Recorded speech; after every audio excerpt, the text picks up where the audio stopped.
Ashamaa harka fuunee kabajamtootaa fi jaallatamtoota hordoftoota amantoota Oromiyaa waliin xumuraatti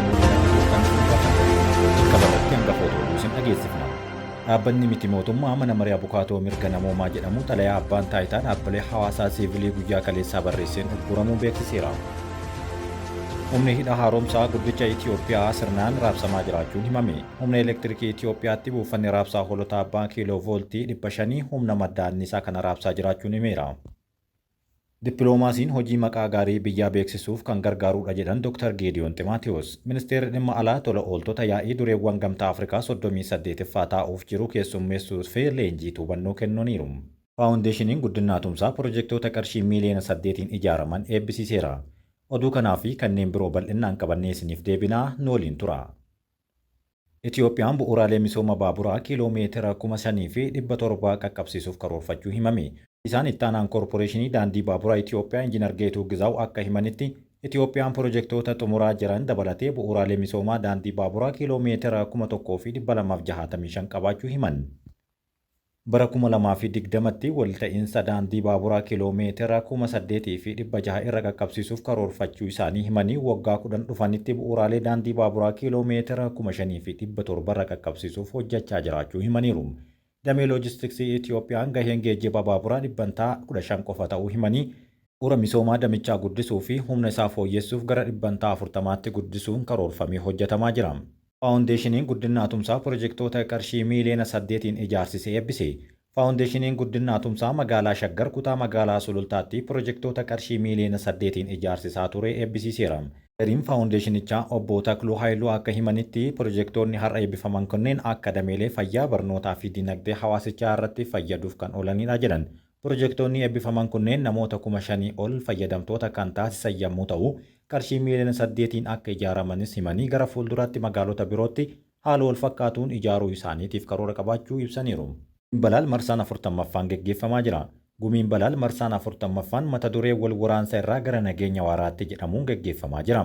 Maraamartoo waraana keessaa bahuuf yeroo ammaa hojiilee mootummaan naannoo Oromiyaa hojjechaa jiru abdii olaanaa ta'uun himameera.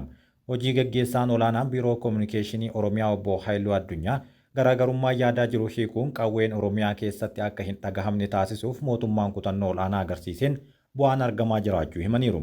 Nagaa waaraa mirkaneessuuf filaa fi ilaameedhaan irratti bu'uureffachuun murtee ta'uu himaniiru.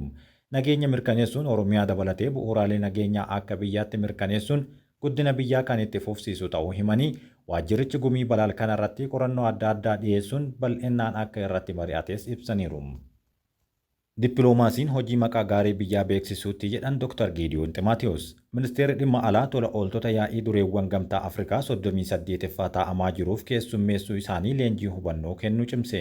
Ikniisaas leenjitoota dursanii qopheessuun galii Itoophiyaan turizimii fi hirmaattota koonfirensichaa irraa argamuu qabdutti argachuuf kan yaadamedha jedhan. Leenjichaas Inistituutii dhimma alaa fi ministeera dhimma alaatti waliin ta'uun qopheesse. Ministeerri dhimma alaa Dr. Geediyoon Ximaatewos dippiloomaasiin kaka'umsa dandeettii fi kanneen adda addaa barbaadan waan ta'eef tola ooltonni hubannoo argatanii maqaa gaarii biyyaa beeksisuu qaban jechuun dhaamsa isaanii dabarsaniiru. Ooftuuwwan ismaartii 100,000 fi 25,000 sadarkaa biyyaalessaatti bakka buusuuf hojjetamaa jiraachuun himame. Maamiltoonni bakka jiranii taa'anii salphumatti humna elektirikii guutumatti akka fayyadamanii fi ismaartiin bakka buusuu hojjetamaa jiraachuu tajaajilli elektirikii Itoophiyaa beeksise. Pirojektichi marsaa lamaan kan hojjetamu yommuu ta'u, tajaajilichi marsaa jalqabaan lakkooftuuwwan duraanii 25,000 magaalaa Finfinneetti jijjiiruuf karoorfameen hanga ammaatti lakkooftuuwwan ismaartii 1,600 ol jijjiiruun danda'ameera. Baatiiwwan sadan dhufan keessatti lakkooftuuwwan 10,000 fi jijjiiramuuf kan hojjetamaa jiru ta'uu eeruun galaan lakkooftuuwwan 500 ol jijjiiruun ibsameera. Yeroo ammaa bittaan lakkooftuuwwanii raawwatamuun biyya keessa galaa jiraachuun himaniiru. Pirojektichi marsaa lammaffaan sadarkaa biyyaalessaatti lakkooftuuwwan duraanii 100,000 fi 25,000 haaraan bakka buusuuf hojjechuuf karoorfateera jedhan. Guddicha haaromsa Itoophiyaa sirnaan raabsamaa jiraachuun himame. Humni elektirikaa Itoophiyaatti buufata raabsaa hoolotaan abbaa kiiloo vooltii 500 humna madda anniisaa hidha guddicha haaromsa Itoophiyaa sirnaan raabsamaa jiraachuu ibseera. Buufanni raabsaa kun tiraanisfoormaroota abbaa ampeerii meegaa vooltii 750 qabaachuu hoogganaan buufatichaa obbo Xilahuun Azazaw himan. Buufatichi yeroo ammaa tarbaayinoota hidha haaromsaa guddicha 4 maddisiisaa jiran meegaawaattii 1,500 buufata raabsaa dhedheessaa fudhachuun dhalee gara garaatti dabarsuun giriidii waliin wal quunnamsiisaa jiraachuu himaniiru. Mootichi sararoota abbaa kiiloo vooltii 504 dhedheessaa humna fudhachuun sarara abbaa kiiloo vooltii 400 buufata raabsaa sulultaa sabbataa fi galaaniif dhiyeessaa jiraachuu himaniiru. Hidha haaromsaa guddichi Itoophiyaa wayitaa guutumaa guutuutti xumurametti humna meegaawaatii 5,150 maddisiisuu dandeettii qabaachuu ragaan humna elektiriikii Itoophiyaa irraa argame ni mul'isa. Dhaabbanni miti mootummaa mana marii abukaatoo mirga namoomaa jedhamu xalayaan abbaa taayitaa dhaabbilee hawaasaa siivilii guyyaa kaleessaa barreesseen ugguramuu ibseera. Abbaan taayitichaa tarkaanfii kana kan fudhate himata manni marichaa kaayyoo ijaarameefiin ala ta'eera jechuun ugguruu beeksiseera. Abbaan taayitichaa hordoffii fi sakatta'iinsa taasiseen dhaabbatichi kaayyoo ijaarameefiin alatti akkaataa walaba ta'een hojjechuu dhabuu, ijaarsa ifa ta'e dhabuu fi akkaataa itti gaafatamummaa hir'ateen hojjechaa jiraachuu mirkaneeffadheera jechuun xalayicha irratti barreesseera. Haa ta'u malee manni marichaa seeraa fi heera biyyattii kabajuun karaa seera qabeessa ta'een socho'aa osoo jiruu xalayaan ugguraa kun natti barreeffame jechuun qeeqeera. Akkasumas dhaabbatichi caasaa ijaarsa ifa ta'e qabaachuu ibseera. Dhaabbatichi keenya boordiin kan hoogganamu yommuu ta'u caasaa ifa ta'e kan qabuu fi waggootaafillee hojiilee hojjechaa turuun amanamaadha jechuun manni marichaa dabalee ibseera. Tarkaanfiin abbaa taayitichaa fudhatee adeemsa seeraa hin hordofnedha jechuun dubbataniiru. Tarkaanfiin abbaa taayitichaa dhaabbaticha irratti fudhatee adeemsa seeraa kan hin hordofnee fi seera dhabeessaadha jennee amanna jechuun ibsi manni marichaa baasee ni agarsiisa. Sababoota ugguramuu dhaabbatichaatiin wal qabatee abbaan taayitichaa ibsa baaseen abbaan taayitichaa ifatti galmaahee ilaaluun deebii hatattamaa akka nuuf kennu gaafateera jechuun dubbatame. Mootummaan murtee kanaaf akka sababaatti dhaabbilee siivilii kanneen walabummaa siyaasaa hin qaban jedhe ta'us dhaabbanni mirga namoomaa idil-addunyaa Human Rights Watch gama isaaniitiin sababni mootummaan kaa'ee bu'uura kan hin qabne jechuun haaleera. Jamtootaa fi jaallatamtoota keenya gara oduu biyya alaatti isin dabarsina. Godaantota bara 2024 galaanarraa gara Ispeen imalaa turan keessaa 10,000 ol du'uun himame. Bara 2024 kanatti godaantonni galaanarraa gara Ispeenitti imaluu yaalan 10,000 ol du'uu isaanii dhaabbanni miti mootummaa gabaaseera. Bara 2024 keessa godaantonni galaanarraa gara Ispeenitti ce'uuf imalaa turan yoo xiqqaate kanneen baay'inni isaanii 10,457 ta'an du'anii yookaan galaana keessatti dhidhimuun dhabamaniiru jedhe dhaabbanni miti mootummaa kan mirga godaantotaaf falmu beeksiseetiin jira. Akkaataa gabaasa kanaatti bara 2007 irraa jalqabee galmeessuu kan jalqabee fi lakkoofsi godaantotaa du'anii kun isa bira darbeerraa 50% dabaleera jedhan. Jaammajjii tokko irraa hanga muddee 5 bara 2024tti daa'imman 1,538 fi dubartoota 421 dabalatee osoo galaanarraa imalaa jiranii du'uu isaanii yookaan ammoo buuteen isaanii dhabameera jedhee bara kana 58% dabaleera jechuun himeera.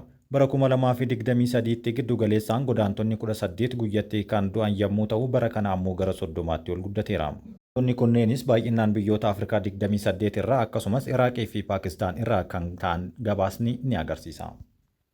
Ministeerri Haajaa Alaa Israa'el haleellaa biyyi isaanii Yaman keessatti iddoowwan Hawutiin qabamanitti raawwatte erga garee finciltootaa kunneen onkololeessa 7 irraa kaasuun boqonnaa malee Israa'el irratti haleellaa banuu jalqabne jechuun dubbatan. Ministeerichi Geediyoon Saar kan jedhamu barreeffama miidiyaa hawaasaa isaanii irratti maxxanseen dubbii barbaacha waraanni shororkeessummaa fageenya kiiloomeetira 2,000 irraa socho'uu irraa dhufu yoomiyyuu hin obsinu jechuun dhaadate. Haleellaan Hawutii daandii doonii idil-addunyaa irratti raawwatee tasgabbii addunyaa kan jeequ ta'uu Israa'el ammoo nageenya kana tasgabbeessuuf tarkaanfii fudhanneerra jechuun himan. Ministeerri muummee Israa'el Benjaamin Netanyaahuu erga humnootiin isaanii iddoowwan Hawutiin to'ataman Yaman keessatti haleelaniin booda haasaa taasisaniin mootummaan isaanii duula Hawutii irratti raawwatu reefuu eegale jechuun dhaadatan.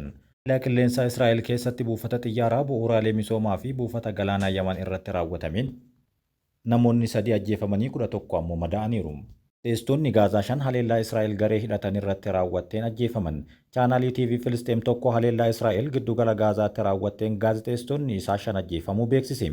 Haleellaan irratti raawwatamanis konkolaatota Qiddus Tudee jedhamu kana keessa hospitaala Al-Awdaa alatti bakka haati warra gaazexeessaa tokko du'uuf jette kaampii baqattootaa gidduu geessa Nusrat jedhamutti dhaabbate keessa kan turanitti haleellame. Chaanaalichi waraabbii viidiyoo konkolaataa gubbaa jiru jedhee fi balbala duubaa kan mallattoo Pirees jedhu ofirraa qabu maxxanseera. Raayyaan ittisaa Israa'el gama isaatiin hojjettoota jihaad islaamistootaa gaazexeessitoota fakkaatanii jiraatan irratti xiyyeeffachuu koo nan fudhadha jechuun dubbateera. Teediroos Adhaanoom dhaabbata isaaniitti hojjettoota isaanii Yamanitti hidhaman gadhiisisuuf garas imalan. Daayirektarri olaanaan dhaabbata fayyaa addunyaa Dr. Teediroos Adhaanoom yeroo Israa'el buufata xiyyaaraa sana'aatti haleellaa raawwachuu achi turan. Dr. Teediroos Yaman dhaqanii kan turan hojjettoota dhaabbata isaanii hidhaman akka gadhiifamaniif mari'achuu fi haala namoomaa biyyattii madaaluuf akka ta'an beeksisaniiru. Dhaabbanni UN ji'oota bajjii keessa hojjettoota isaanii 13 Yaman keessatti Huutiidhaan to'atamanii jiran jechuun mirkaneessee ture. Hojjettoonni kunneen tarkaanfii qindoominaan fudhatame fakkeessuun kutaalee biyyattii adda addaatti qabaman. Haleellaa kanaan dooniiwwan daldalaa kanneen galaana diimaa qaxxaamuraniin xiyyeeffachuun raawwatanis haleellaa qilleensaa haaloo bahuunis US fi michoonni ishee raawwachaa jiranidha. Yukureen loltoota Kooriyaa Kaabaa miidhaman qabachuu Se'ool beeksifte. Humnootiin Yukureen loltoota Kooriyaa Kaabaa miidhaman irraa gahee isaanii waraana Raashaaf gargaaruuf argaman to'achuu isaanii ejensiin Kooriyaa Kibbaa beeksise.